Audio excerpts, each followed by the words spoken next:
السلام علیکم ریڈرز، کیسے ہیں آپ سب لوگ؟ امید کرتی ہوں آپ سب لوگ خیریت سے ہوں گے۔ تو آج میں آپ لوگوں کے ساتھ ایک اور اچھا سا ناول لے کے آئی ہوں۔ میں نے سوچا کہ آج آپ لوگوں کو 2 ناول جو ہے وہ دے دوں، 2 ناول جو ہے وہ اپلوڈ کر دوں کیونکہ آج کا ناول شارٹ تھا، تو یہ بھی شارٹ ہی ہے، تو امید کرتی ہوں کہ آپ سب کو پسند آئے گا۔ تو چلو ناول کی طرف بڑھتے ہیں کہ کس طرح کا ناول ہے، اور اس کا نام اور رائٹر نیم آپ لوگوں کو لاسٹ میں پتہ چل جائے گا۔ جس نے ابھی تک چینل کو سبسکرائب نہیں کیا، جلدی سے سبسکرائب کر لیں، لائک کریں اور شیئر کریں، اور بڑھتے ہیں ناول کی طرف۔ امی، میں آپ کو بتا رہا ہوں، میں انشل سے کسی حال میں بھی شادی نہیں کروں گا۔ وہ دو ٹوک انداز میں بولتا ہوا نہید بیگم کو غصہ دلا گیا تھا۔ کیوں، کیا برائی ہے اس میں؟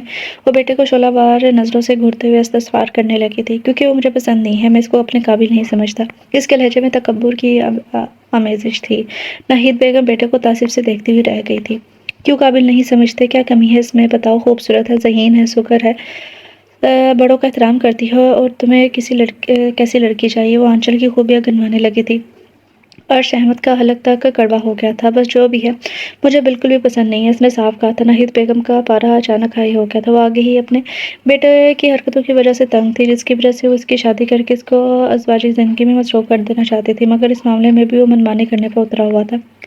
تمہیں وہ معصوم اور پاکیزہ لڑکی پسند نہیں، باقی باہر کی ہر بد کرداری اور ادائی دکھانے والی لڑکیاں پسند ہے، جن کے پیچھے تم نے اپنے والدین کو پورے خاندان میں بدنام کر کے رکھا ہوا ہے۔ تمہاری انہی گھٹیا حرکتوں کی وجہ سے میں کسی سے بھی ان کی لڑکی کا رشتہ مانگتے ہوئے ڈرتی ہوں۔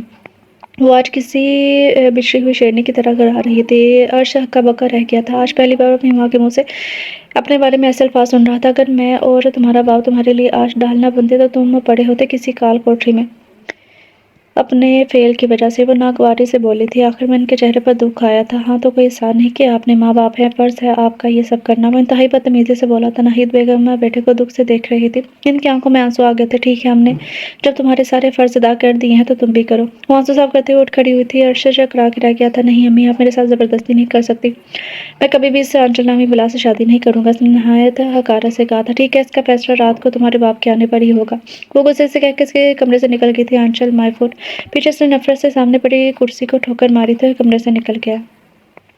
بتاؤ، آخر کیا چاہتے ہو تم؟ کیوں انکار کر رہے ہو اس رشتے سے؟ احمد صاحب سخت لہجے میں بولے تھے۔ عرش احمد صاحب کے جلال سے پھر پل بھر کو ڈر گیا تھا، پھر نڈر ہو کر بولا تھا، میں پسند نہیں کرتا اس کو، اس سے بڑی وجہ کیا ہو سکتی ہے؟ وہ سر جھکائے بولا تھا۔ نہید بیگم نے بیٹے کو غصے سے دیکھا تھا۔ ناپسند کرنے کی وجہ بھی بتا دو برخودار، وہ دانت پیس کر بولے تھے۔ وہ بہت مشکل سے اپنا غصہ ضبط کیے بیٹھے ہوئے تھے۔ کوئی ایک وجہ ہو تو بتاؤ، مجھے وہ لڑکی کسی طرح سے بھی اپنے قابل نہیں لگتی۔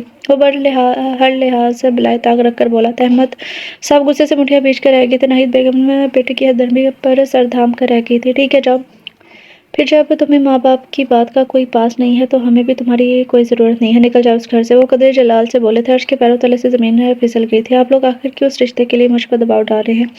آخر کون سے سر خواب کے پر لگے ہیں آپ کی دوست کی بیٹی کو؟ وہ بھی تلخ ہو گیا تھا۔ احمد صاحب کا غصہ جب برداشت سے باہر ہو گیا تو وہ اٹھے اور اپنے ایک تھپڑ سے عرش کا دماغ درست کر دیا تھا۔ وہ صدمے سے باپ کو دیکھنے لگا تھا۔ یہ کیا کر رہے ہیں آپ؟ جوان بیٹے پر ہاتھ اٹھا دیا۔ نہید بیگم کے نے آگے بڑھ کر احمد صاحب کو پیچھے کیا تھا، جو غصے سے بیٹے کو گھور رہے تھے۔ اس کو سمجھا دو، اگر اس گھر میں رہنا ہے تو ماں باپ کی ہر بات پر سر جھکانا ہوگا، ورنہ اس گھر اور جائیداد سے اس کو ہمیشہ کے لیے آگ کر دیا جائے گا۔ بہت اٹھا لیے ہیں لاڈ اس کے، اور اب نہیں۔ وہ آگ اگلتی نگاہوں سے عرش کو دیکھتے ہوئے واپس اپنی جگہ پر بیٹھ گئے تھے۔ وہ غصے سے پیر پر رکھتا کمرے سے نکل گیا تھا۔ دروازہ بند کرنا نہیں بولا تھا۔ ہم کہیں غلط تو نہیں کر رہے احمد؟ یہ بہت ہی منہ زور ہو گیا ہے، کہیں کچھ غلط نہ کر بیٹھے؟ نہید بیگم شوہر کے پاس بیٹھے اپنے دل کا ڈر بیان کرنے لگی تھی۔ احمد صاحب نحوست سے سر جھٹکا تھا انہوں نے۔ کیا کر لے گا؟ ساری عمر اس کی بے جا ضدیں پوری کر کے اس کو بگاڑ دیا ہے، انسانیت اور اخلاقیات کے درجے سے گر رہا ہے، مگر اب اور نہیں۔ میں نے اس کو بگاڑا ہے، میں ہی اس کو سدھاروں گا۔ دیکھتا ہوں کیسے کرتا ہے وہ شادی۔ وہ بچھڑے ہوئے لگ رہے تھے۔ نہید بیگم نے خاموشی میں ہی آنکھیں جانے دی۔ اور اس بار وہی ہوا جیسا احمد صاحب نے چاہا تھا۔ عرش نے باپ کے آگے ہتھیار ڈال دیے تھے۔ وہ کسی صورت باپ کی جائیداد یا اس گھر سے دستبردار نہیں ہونا چاہتا تھا۔ اس نے اس سب کا بدلہ آنے والی کے لیے رکھ لیا تھا، جس کے نام سے ہی اس کو سخت چیٹ تھی۔ اور یوں خاموشی سے عرش احمد کی زندگی میں ایک وجود داخل ہو گیا تھا، جس کو زخمی کرنے کے لیے منصوبے پہلے ہی بنا چکا تھا۔ آخر تم آ ہی گئی اس گھر میں، مگر یاد رکھنا مجھ سے تمہیں کچھ خاص حاصل نہیں ہوگا سوائے تذلیل اور حقارت کے۔ نفرت ہے مجھے تم سے اور تمہارے وجود سے۔ وہ دلہن بنی بیٹھی تھی جب زمین زبر میں ڈوبے الفاظوں کے تیر اسے بہت زور سے لگے تھے۔ اس نے بے اختیاری سے ظالم صفت انسان کی طرف دیکھا تھا۔